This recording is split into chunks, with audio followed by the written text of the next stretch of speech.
We are in an emergency.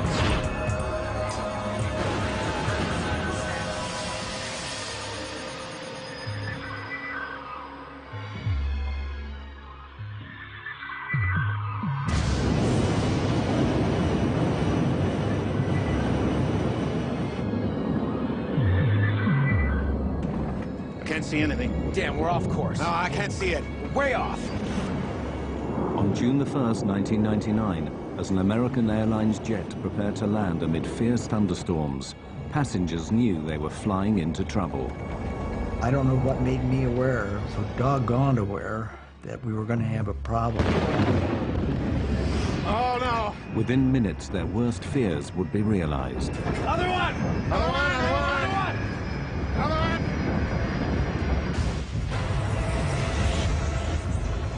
I'm yelling, get away from the plane. Run. Get away from the plane. I don't know where we're at, but there's a road that goes around the airport. Well, we got a lot of people hurt. This film tells the story of a tragic and avoidable disaster. The investigation would reveal a lethal combination of pilot error, the devastating effects of severe weather, and a dangerous race to keep the plane on schedule.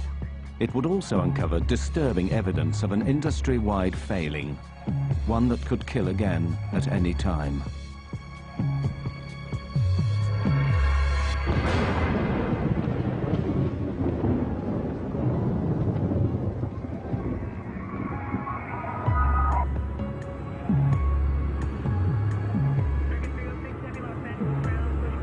Despite reliable aircraft and extensive training, modern airlines and their crews face unprecedented pressures.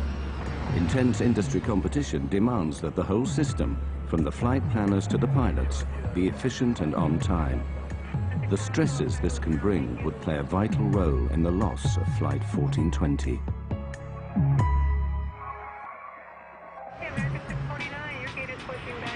For a large operator like American Airlines, the pressures start with the complex task of scheduling their vast fleet.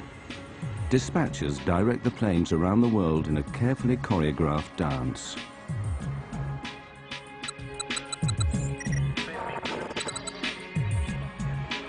The strain of maintaining this efficiency affects the entire system.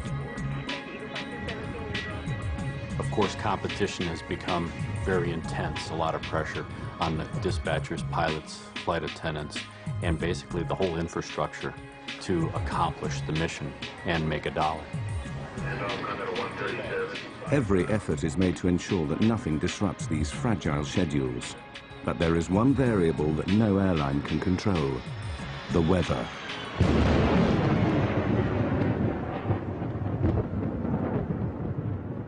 The southern states of America are especially prone to severe weather. Storms not only cause delays, but pose extreme dangers to commercial jets. Delays, scheduling problems, and fierce thunderstorms would all conspire to turn a routine flight into a terrifying race against time. On June the 1st, 1999, American Airlines Flight 1420 is running late. The movement of the storms, everything is sliding to the southeast. So yes, we do have a stormy evening headed our way. The delay of Flight 1420 put pressure on the pilots even before takeoff. The responsibility can fall on flight crews to keep a tight schedule on track. Dispatch, please. Yeah, it's Michael Origel. Crews have strict legal limits on their duty time. The first officer warned the dispatcher that they were in danger of running out of time. Duty time limit at around 11:16. The flight had to take off in the next hour or be cancelled. The pilots also became aware of another pressure caused by deteriorating weather near their destination. Pilots had a weather briefing that they got before they departed Dallas-Fort Worth, which provided the forecasts, the weather alerts. The dispatcher and the captain preparing for the flight looked at the weather information and thought they could get to Little Rock before the thunderstorms impacted. The 139 passengers just wanted to get home. I was traveling with my son and my daughter. We were coming home from our vacation. It was my daughter's first flight. The plane was late and there were a lot of delays, of course. It was tiring, it was frustrating, it was late at night. They soon began to sense that Flight 1420 was racing against the weather. As they called for us to board the plane, and they wanted us there and just to get on really quickly. Just get on, sit down, put your seatbelt on, we're going. They did mention that there was bad weather between us and Little Rock. They wanted to get ahead of the bad weather coming into Little Rock. Finally, over 2 hours behind schedule, Flight 1420 leaves Dallas. Unknown to the crew, the storms are already massing around Little Rock. 40 minutes later, 1420 is 100 miles from its destination. At this point, the voice recorder transcript reveals a calm and steady cockpit routine. American 1420, you gonna still want lower? So far, it's okay. So far, so good, ma'am. American 1420 will let you know.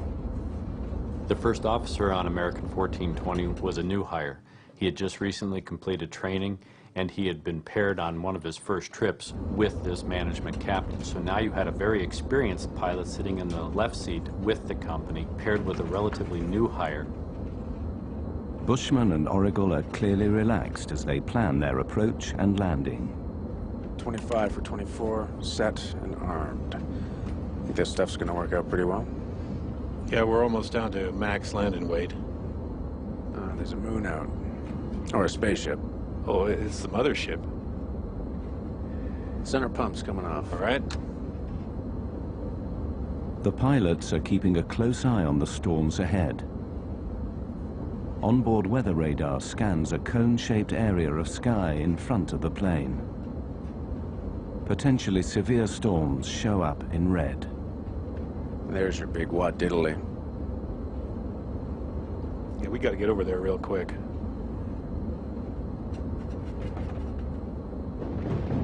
I don't like that. That's lightning. Sure is. The American Airlines dispatcher issued an update on the shape and formation of the thunderstorms. Right now on radar, there's a large slot to Little Rock. Thunderstorms are on the left and right, and Little Rock is in the clear, sort of like a bowling alley approach. Thunderstorms are moving east-northeastward towards Little Rock, and they may be a factor for our arrival. I suggest expediting our arrival. Dispatcher gave this flight crew the weather information. It appeared to him that there was going to be a gap, or what he called the bowling alley, where you had two types of thunderstorms or two thunderstorms with an alley between it, and that the flight crew, if they had expedited their travel to Little Rock, could probably make it up that alley before the two storms closed together. But as Flight 1420 descends, the plan to beat the storms is about to go seriously wrong. The pilots do not realize that the walls of the bowling alley are closing in.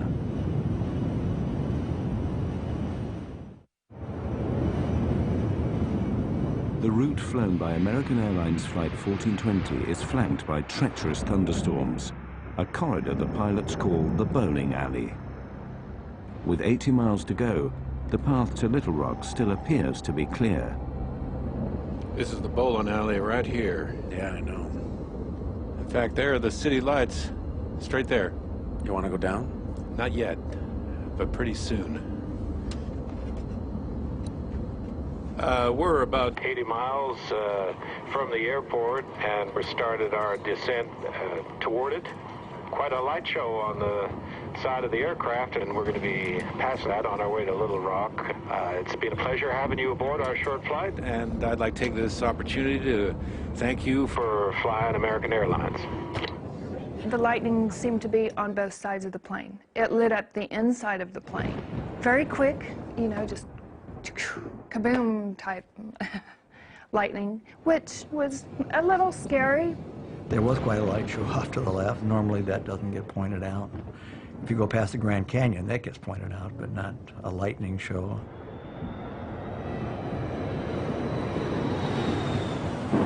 As the plane descends, transcripts of the cockpit voice recordings show that the pilots are aware of rough weather ahead. Descent check's complete. We gotta get there quick. Yep. Sit him down early.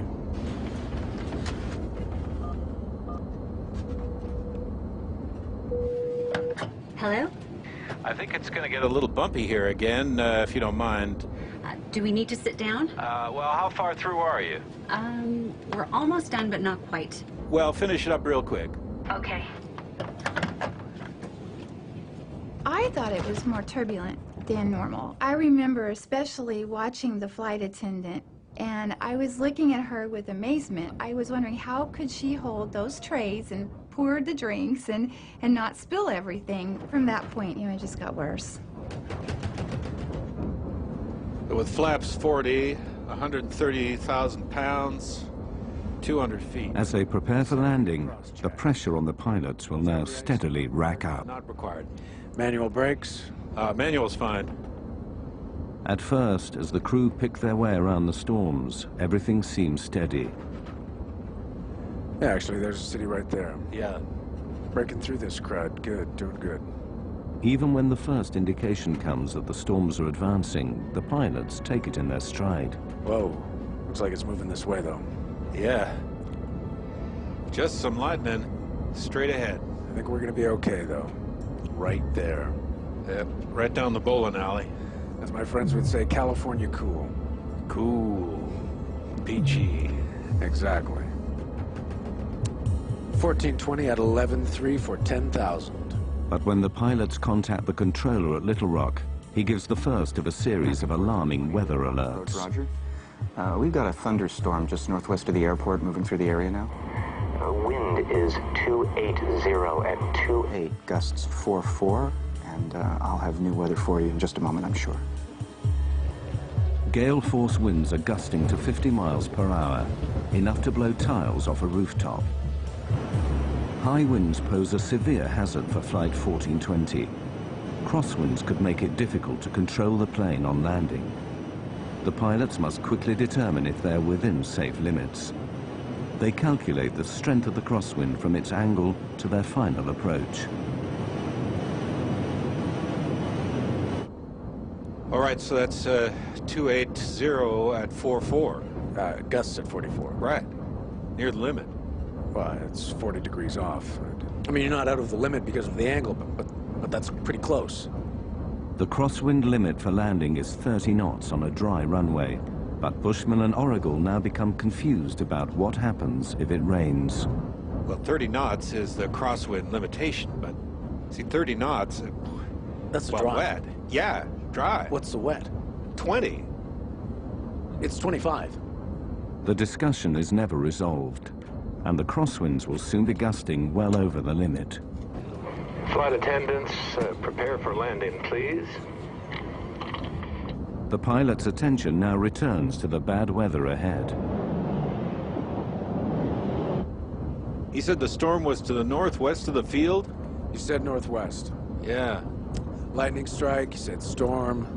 But the task of tracking the storms is made more difficult by the lack of sophisticated radar at Little Rock.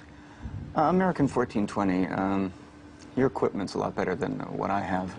How's that final for 2-2 left looking? What's that? We can see the airport, but we can just barely make it out.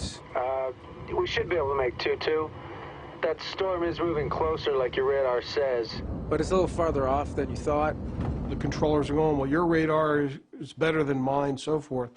The controller in this accident had a monochromatic, or basically almost a black and white set of a radar, and could not determine the intensities of the storm. Just 8 miles from the airport, the pilots now face another key decision: how to approach the runway through bad weather. Controllers routinely ask pilots if they want to land visually, instead of relying on the airport's Electronic Instrument Landing System, or ILS. But a visual approach means they must be able to see the runway, and this is proving difficult. No, we can't really make it out right now. We're gonna have to stay with you as long as possible. Now, as the wind suddenly changes direction, the pilot's problems quickly mount up. The wind's kind of kicked around a little bit right now. It's 330 at 11. Whoa. It's a little better than it was. Yeah, 330 is tailwind, though. The crew now face the problem of having the wind behind them when they land, greatly increasing the dangers of overshooting the runway. Then the controller calls in with more bad news. Right now I have a wind shear alert. Wind shear is a sudden change of wind direction over a short distance. It is one of the most feared elements of a severe thunderstorm. To combat constantly shifting winds, the pilots are forced to throw away their previous approach plans and start again. They have to reverse the direction of their approach, so they will be landing into the wind. Yeah, we're gonna need, We would rather go into the headwind, sir. The pilot's decision to land in the opposite direction is a prudent move, but it will create serious problems. Okay, right turn 250. The long way around? Yes, sir. You're a little close to the airport. Yeah, right. 250, that'll work. As the pilots turn to their new approach, the aircraft's weather radar, which scans in front of the plane, loses track of the thunderstorms. Worse still, the turn delays landing by more than 10 minutes. And with every passing moment, the storms are growing in intensity. Runway 4 right, 111.3042. I think that was the airport below us. Yeah, right, okay. Switching runways, keeping track of the storms, all add greatly to the pilot's heavy workload. Okay, 2217 glide slope intercept all the way down. Missed approached right turn to 4000. Let's see, you got the airport, right? So Yeah, I don't have the airport. Well, I'm saying you've got the ILS. Yeah, I got the ILS. Airline pilots, they make their money when they're flying into bad weather. When the weather goes down, now all of a sudden the workload starts to increase because you have to factor in low clouds, rain, lightning, thunderstorms, wind. All of these elements start to bombard you the closer you get into the airport environment. American 1420, it appears we have a second part of this storm moving through. The wind now is 340 at 16, gusts 34. With the storms worsening, the pilots need to make it to the airport as quickly as possible. You want to accept the short approach, keep it tight? Yeah, but if you can see the runway, because I don't quite see it. Yeah, it's right there. All right. See it? You just point me in the right direction, I'll start slowing down. Give me flaps 11. Damn, it's heading right over the field. American 1420, did you call me? We got the airport, but we're going right in between clouds. I think it's to my right. Off my 3 o'clock low, about 4 miles. American 1420, that's it. Do you want to shoot the visual approach, or you want to go out for the ILS? A visual approach will allow 1420 to reach the airport faster than one that depends on instruments. I can start the visual If we can do it. American 1420's cleared, visual approach, runway 4 right. If you lose it, need some help, let me know, please. But a visual approach means the pilots must keep the runway in sight at all times. The transcripts now reveal rising confusion on the flight deck as the captain struggles to fix the position of the airport. Okay, did you notice something? Did you see the airport there? Where? There, okay, right. You're on a base for it, okay? It's right there. Well, I'm on a base now? It's like a dog leg. We're coming in, and there it is, right there. I lost it. You're downwind of it. It's right there. Well, I still don't see it. Just vector me. I don't know. American 1420, monitor 118.7, runway 4 right, cleared to land. The wind now 330 at 21. 18.7 will monitor, American 1420, thanks. Clear to land, runway 4. See those red lights there. Now, what are they in relation to? There's the runway. There's 2 runways. Yeah, I know. See, we're losing it.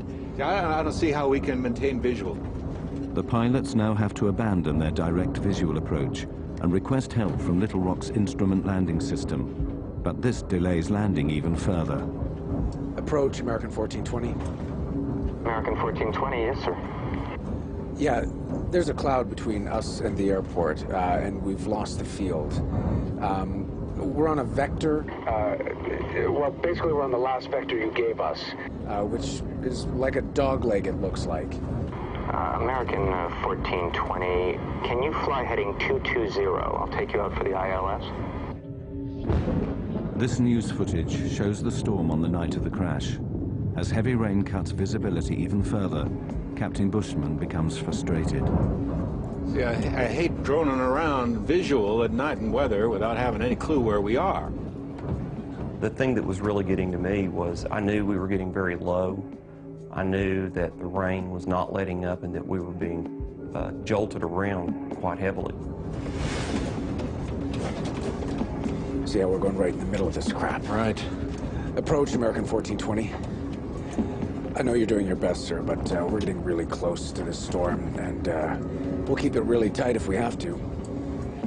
The plane was rocking and rolling at that point. It was pretty doggone unstable. I don't know what made me aware, so doggone aware, that we were going to have a problem. I don't know what did that. As Flight 1420 lines up for final approach, they are heading straight into the heart of the thunderstorm. The crisis for the flight crew is about to get even worse.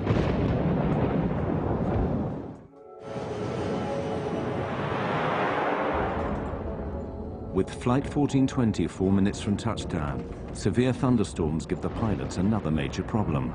Blinding rain and thick cloud are obscuring the airfield.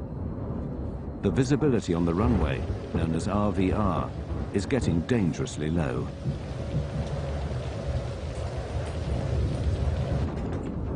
We're going right into this. American 1420, right now we have heavy rain on the airport. I don't have new weather for you, but visibility is less than a mile. And the runway 4 right RVR is 3,000. Visibility is down to 3,000 feet. The pilots are unsure if it's safe to land. 3,000? Roger that, 3,000, American 1420. This is 4 right, correct? American 1420, that's correct, sir, and runway 4 right, clear to land. The wind's now 350 at 30, gusts 45. Can we land? 030 at 45, American 1420. 3,000 RVR, we can't land on that. No, 3,000 if what you do look we at... need? No, it's 2,400 RVR. Okay, right. Yeah, we're fine. All right. 15. Landing gear down. And lights, please.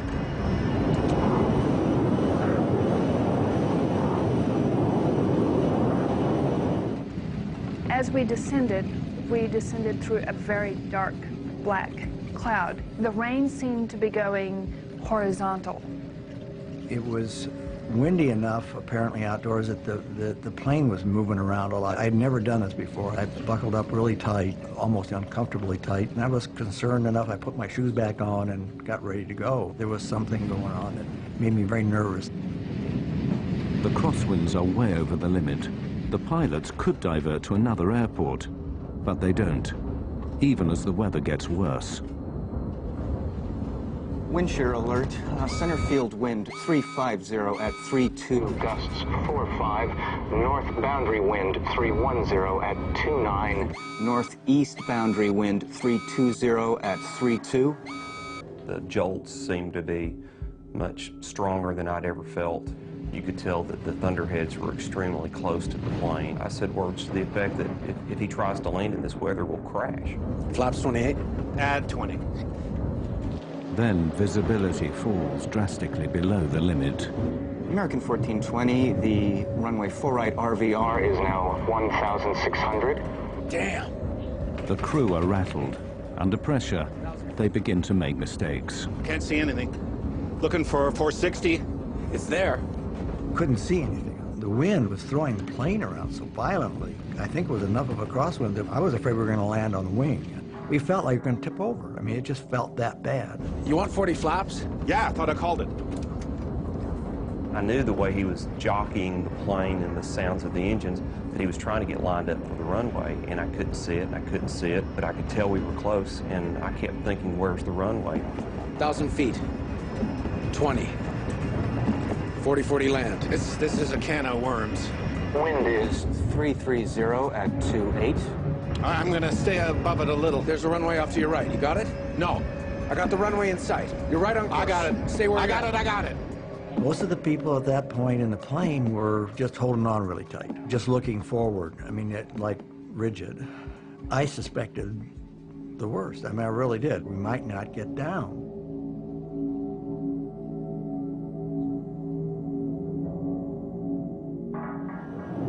In the midst of fierce thunderstorms, Flight 1420 is about to land at Little Rock.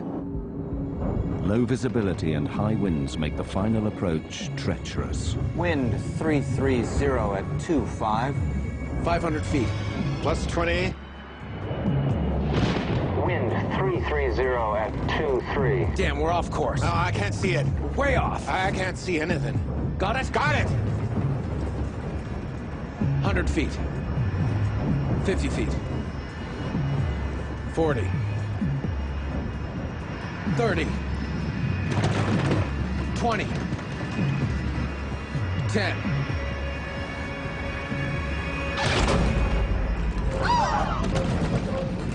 We hit the runway real hard. We didn't slow down. We're down. We're sliding. Oh, no. We were still going very, very, very fast. And at that point, I thought, we're dead. On the brakes!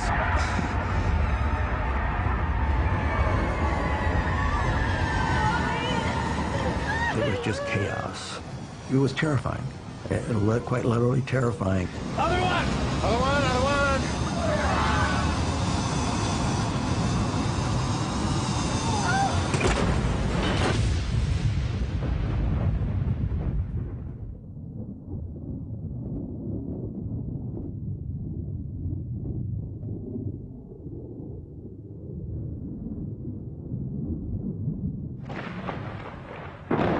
When the plane actually stopped, there was a moment of absolute, total silence. There was fire in front of me, and I could see debris, and it was silent. And I thought, oh my gosh, I'm dead. Well, I knew we were in deep trouble. You know, it's a process that started, and in some way it's got to end. It's going to end, and when it ends, how do I get out of here? Within those minutes, I heard a small scream, and I heard it get louder and louder and louder, like it was on a megaphone. And it hit me, that's my daughter. And it's like, oh, okay, we've got to get out of here. You know, we got to do something. The passengers struggled to get out before fire engulfed the cabin. I had a broken scapula, dislocated shoulder, and cracked ribs, and all sorts of stuff going on, but I didn't feel a thing. I just wanted to get out. I was not going to die in that thing. I got out of that plane probably in 10 seconds. It's like being in war. Go, go, go. I'm yelling, get away from the plane. Run. Get away from the plane. Go, go, go.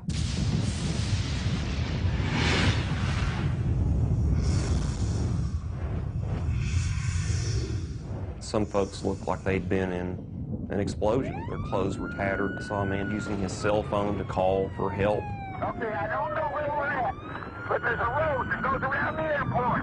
Well, we got a lot of people hurt.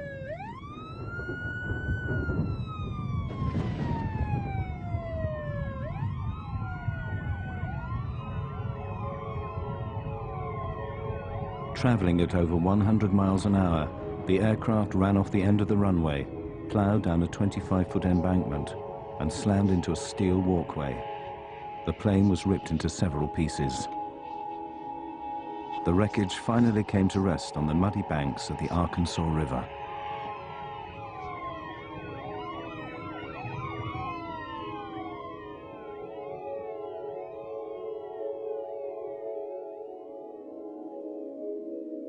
Ten passengers died in the crash.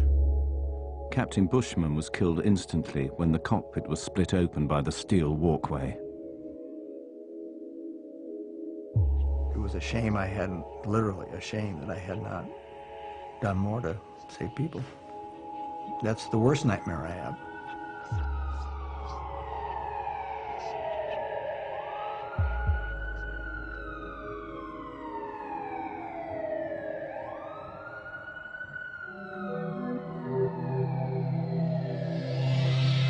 The U.S. National Transportation Safety Board was immediately notified.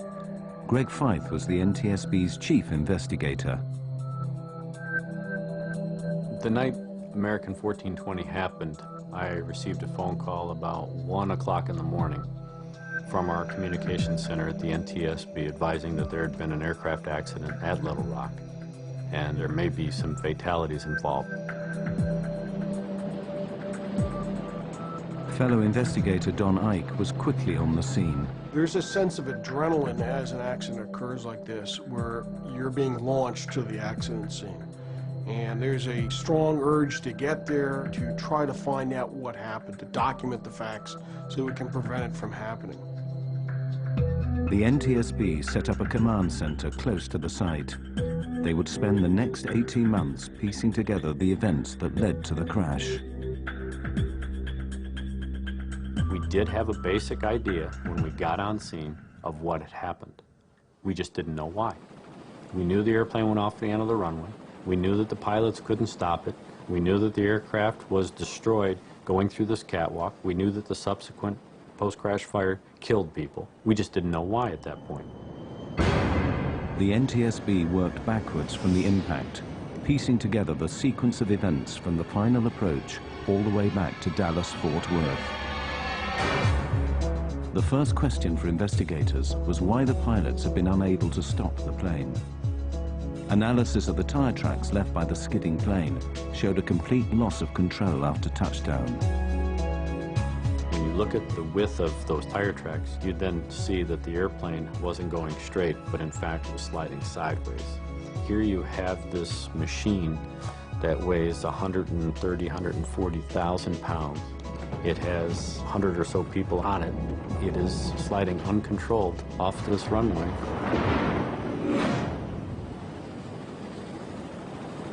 Something had gone terribly wrong on landing, and investigators had to find out why. They questioned the survivors of Flight 1420, who would provide an extremely important clue.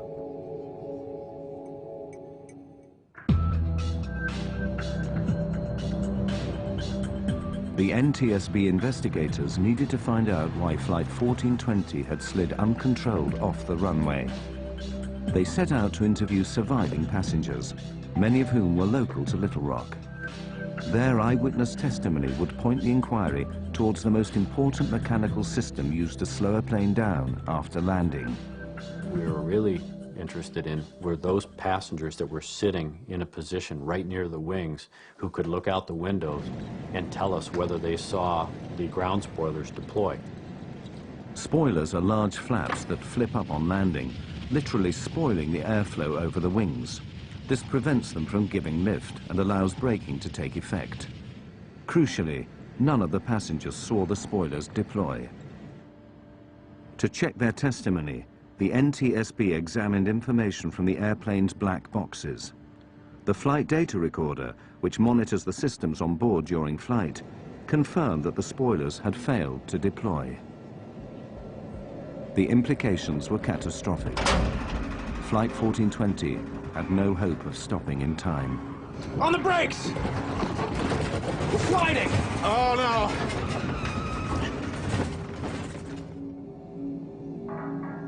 So was the failure of the spoilers to deploy a mechanical problem? Or in the confusion of final approach, was it pilot error? To find out, the NTSB would make clever use of the cockpit voice recorder, or CVR. Make it out. You want 40 flaps? Yeah, I thought I called it. One of the key elements that the CVR team was listening for was the setting of the spoiler handle. We saw on the flight data recorder that the ground spoilers didn't deploy. We wanted to know if the handle had been actually armed or not, and we were looking for a specific click sound. We couldn't find that sound on the accident CVR, which led us to believe that the handle was never in the armed position at touchdown.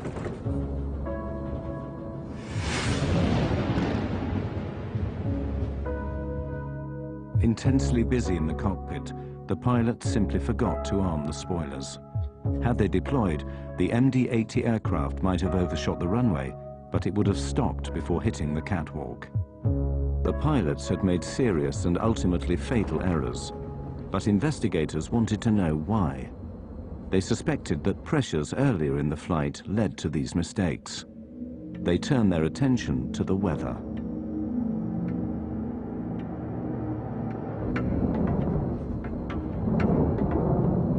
It was clear to us that severe weather had been in the area around the time of the accident. How it played a part was one of the things we had to try to discover. And putting the radar images in, the observations, trying to put it all together, would take weeks, of course, to get this information done. The NTSB wanted to know what role the weather had played in the crash, and had the pilots been fully aware of the dangers. See how we're going right in the middle of this crap.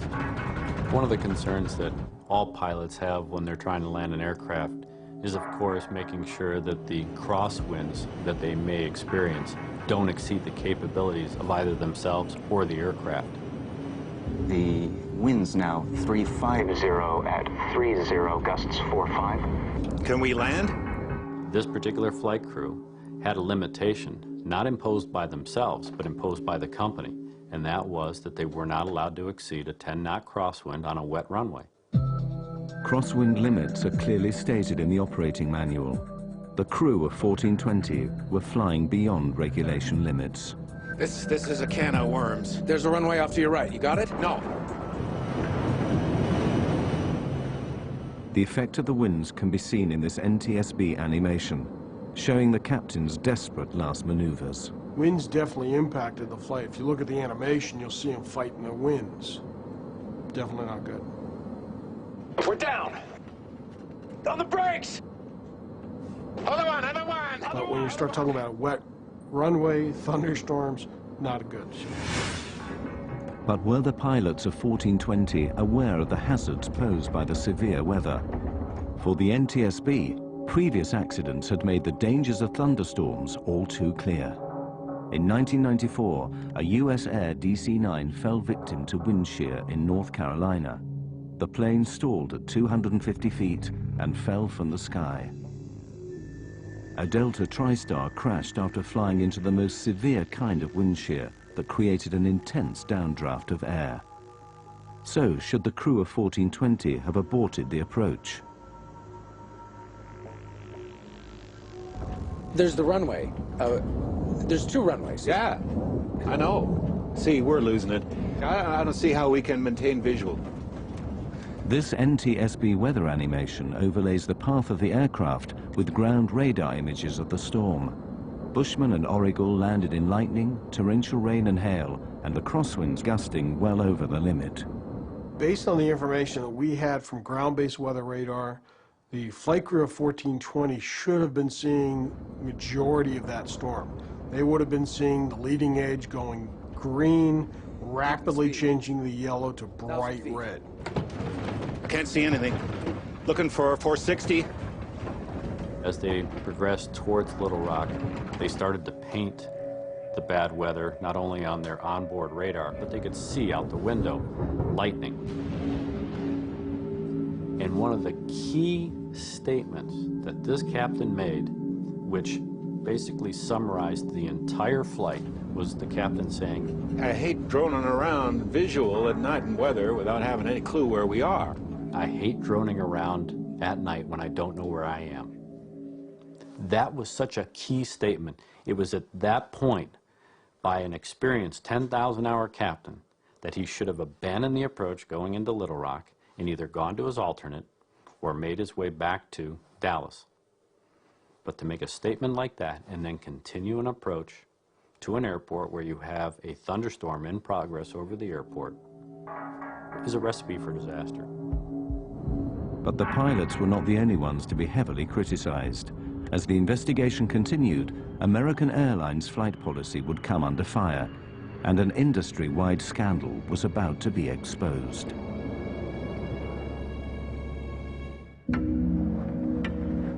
For months after the crash of Flight 1420, the NTSB dug deeper into the circumstances surrounding the accident. The question was, who would take responsibility? American Airlines were reluctant to admit that their pilots had knowingly flown into a severe thunderstorm. Initially, they tried to pin the blame on the controller at Little Rock.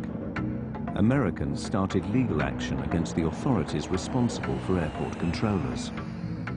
Americans' lawyers claim that the crew of Flight 1420 had not been given all the current weather information. American 1420, your equipment's a lot better than what I have.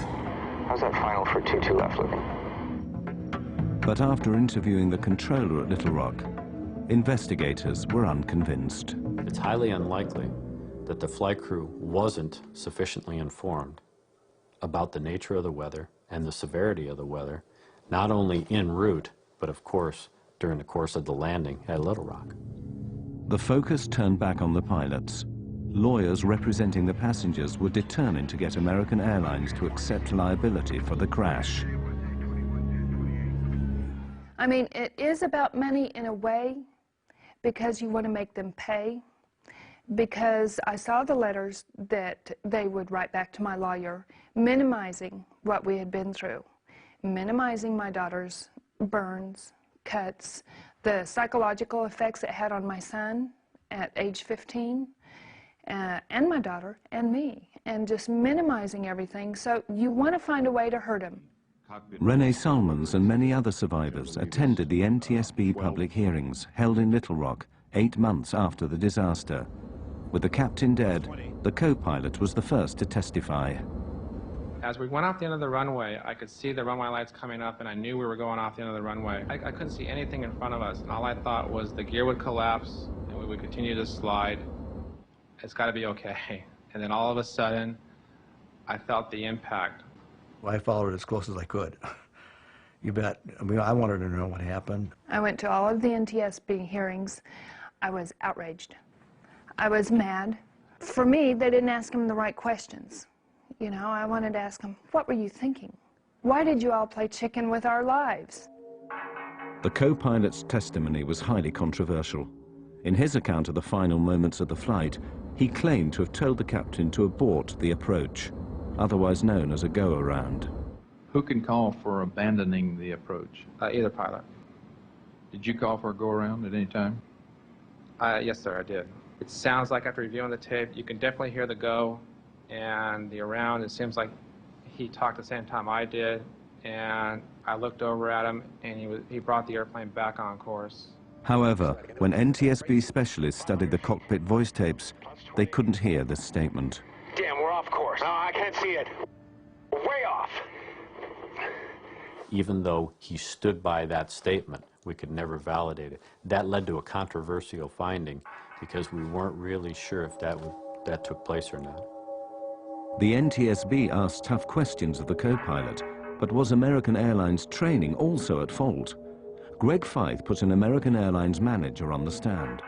What were the company rules for pilots flying near thunderstorms? When asked the question, he basically responded that he just didn't want his pilots flying into that type of weather. Our pilots are forbidden to enter or depart a terminal area blanketed by thunderstorms. To the NTSB, this policy simply wasn't clear-cut enough. Well, that's a very subjective call for a pilot. Pilots need boundaries. You have to set limits. If there's convective activity, that is thunderstorm activity, it's within 5 nautical miles of the airport, there's lightning, there's wind shear, don't go there.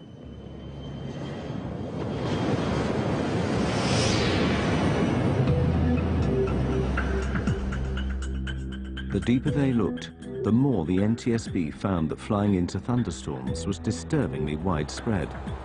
Extraordinary evidence given at the hearings revealed that the problem spread through the whole industry.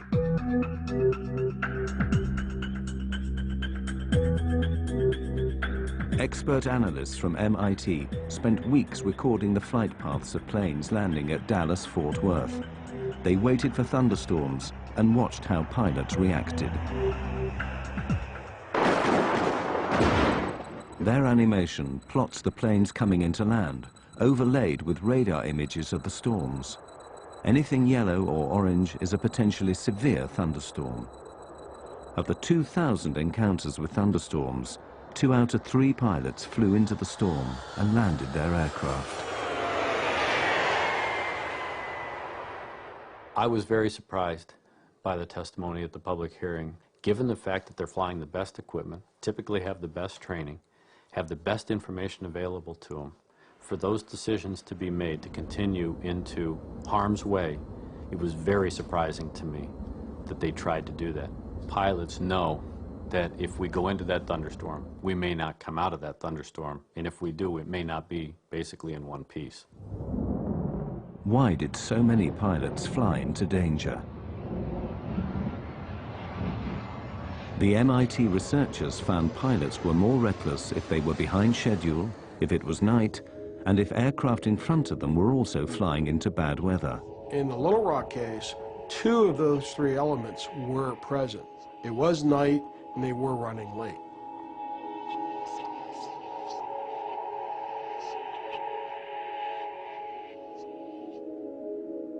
The MIT investigation was chilling evidence that the crash at Little Rock was part of a much wider problem. We're not seeing a major improvement, put it bluntly. There's a limited time for training. Weather was a significant part that set up the stage of this accident. We do not condone any operation to be conducted in such weather. It is a known severe weather hazard, and it should have been suspended, no operation. Ironically, it also emerged that new technology may be partly to blame for bad decision-making. Might be we're desensitizing pilots. We're putting weather radar on board aircraft. We're putting wind shear detection systems on airplanes. Most of these systems only react when you're in the hazard. That time, it may be too late. But the root causes behind the crash of 1420 went even deeper. Why were the pilots so determined to land? Greg Feith found the answer back at Dallas-Fort Worth, before the flight even left the ground. There he found signs of a deadly condition in aviation known as get-there-itis. There may have been a sense of get-there-itis. The flight crew knew that they were pushing their 14-hour duty day. It had been a long duty day. The airport's right there. Let's try it. Let's see if we can accomplish the mission. Pilots are goal-oriented. We're mission-oriented. We will stick our nose in there to try and see if we can accomplish the mission. Sometimes we will accomplish that mission, but sometimes we get too far into it that we can't bail out. We don't have any more options, and bad things happen. For Flight 1420, the pressures of get-there-itis sparked a fatal series of mistakes and misjudgments. At the end of a long day, rushing to beat the storms and get the passengers to their destination, the crew of Flight 1420 made the basic mistake that cost 11 people their lives. They forgot to arm the spoilers. They were so busy trying to get the plane on the ground that they forgot to do what they needed to do. They didn't have time to do it. After the accident, American Airlines revised their checklist procedures. Both pilots must now confirm that the spoilers are armed, ready for landing. In October 2001, the NTSB published their report. They concluded that the 2 main causes of the crash were first, the decision to land in a thunderstorm, and second, the pilot's failure to arm the spoilers. American Airlines declined to take part in this film or comment on the findings.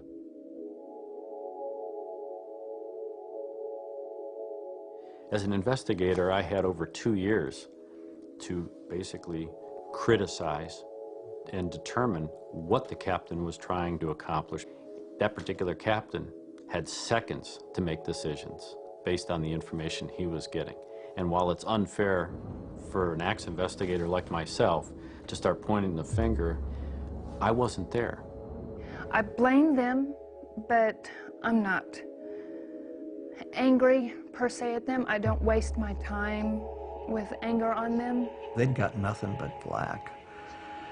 You can understand it, but I can't understand a person, wanting to kill himself either. We've been out and visited his grave at the Air Force Academy a couple, 3 times, and the guy just got caught up in a bad situation. I mean, been there, done that.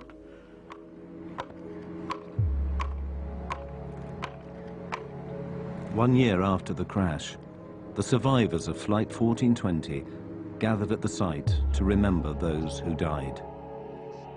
For surviving passengers, The effects of the crash are long-lasting and profound. We, as a family, worked long and hard to work through it. We had many talks. It blew apart a lot of relationships. You find out who your real friends are. I cannot do enough to mitigate what happened to the individuals on an airplane. Life is a precious thing, and you're definitely here for a very short time. You know, all of a sudden, your life looks like about a second and a half long. The impact of the crash is something that I try to block out of my mind because I still feel a reaction. People ask me if I'm okay. Well, no, I'm not okay. No, we'll never be okay. I mean, what is this okay stuff? You're different. And deal with it. I mean, that's the way we're going to be. The day after it happened, when Adam and I were in the hospital in Samantha, Adam and I got up and we looked out the window and we just couldn't believe that life went on. We just couldn't believe cars were driving and it was sunny and life went on, you know, because for us, life stopped.